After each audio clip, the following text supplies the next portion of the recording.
नमस्कार संघर्ष टीवी को स्वागत करुछि मु प्रमोद। आपण जानिथिबे किछि दिन तले सरकार नोटिस बाहर थिला जे कि विभिन्न स्थान रे पार्किंग व्यवस्था करा जिवो नाही, को रूट रे केउंटी पार्किंग व्यवस्था करा जिवो नाही। किंतु यार भीतर एभळे एक घटना देखिया मिल जे आमे देखेबो जहाँ रही भुवनेश्वर टंकपाणी रोड रही जे कि आपण जानिथिबे सकाळ एक मर्मंत दुर्घटना जनकर जीवन चली जाता बेले मात्र 700 मीटर दूर रही कल्याण मंडप। आम प्रतिनिधि गंगाधर तो सेठी उपस्थित अच्छा किभली भाव ये घटना घटिया पर किभली भाव सेठी देखा मिलूँ जहाँकि आंबुलांस किभली जाई पारु नाही, जहाँकि से कल्याण मंडप रे बाघर थिबा जो लोक मैंने आसन पहुँचती किंतु एभली भाव रास्ता जाम कर साधारण लोक कथा छाड़ू ये आंबुलांस जाई पारु नाही। एठी कहा ये चली ये कल्याण मंडप एभली कार्य पार्किंग व्यवस्था न थाई कहीं रास्ता माने जाम करा जाउछि।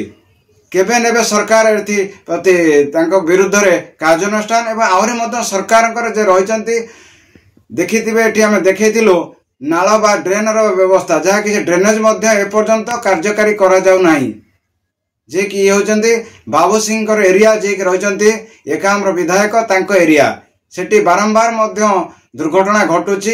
एभली स्थले देखि पारुथिबे किभली भाव ड्रेनेज सुधरीनी आभली देखुचंती किभली भाव रोड जाम अच्छी आंबुलांस जाई पारना एवं साधारण लोकंकर प्रतिक्रिया नेबा जे कि आम प्रतिनिधि गंगाधर रथ अच्छा आसतु देखा कौन सब रही कौन रोचंती प्रतिक्रिया। भाई आप परिचय नाटा कौन? शेषदेव पंडा टंकपाणी रोड। अच्छा कौन आप ये टंकपाणी रोड प्रतिदिन गोटे बह ऋतु आसिले ये माने लोक मैंने झील गोटे चिंता करती कौन बह ऋतु माने तीन ये हूँ सब वर्ष ये आउची कम्प्लेन सब वर्ष ये आउची जिते बह मंडप होती किसी पार्किंग सिस्टम किसी ना जहाँ फल कि गाड़ी माने सब किसी रास्तार रोक कर कौन कर बर्तमान जो ड्रेन अवस्था होची कौन कहे?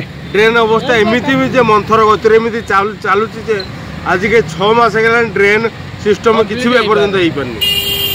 कौन कहे सरकार आप कौन कहे? सरकार कौन कहे आम सरकार कह तुरंत ये सिचुएसनटा जिते जनगहल एरियाटा अच्छी जनगहल एरिया को तुरंत टे सिस्टम कर। धन्यवाद।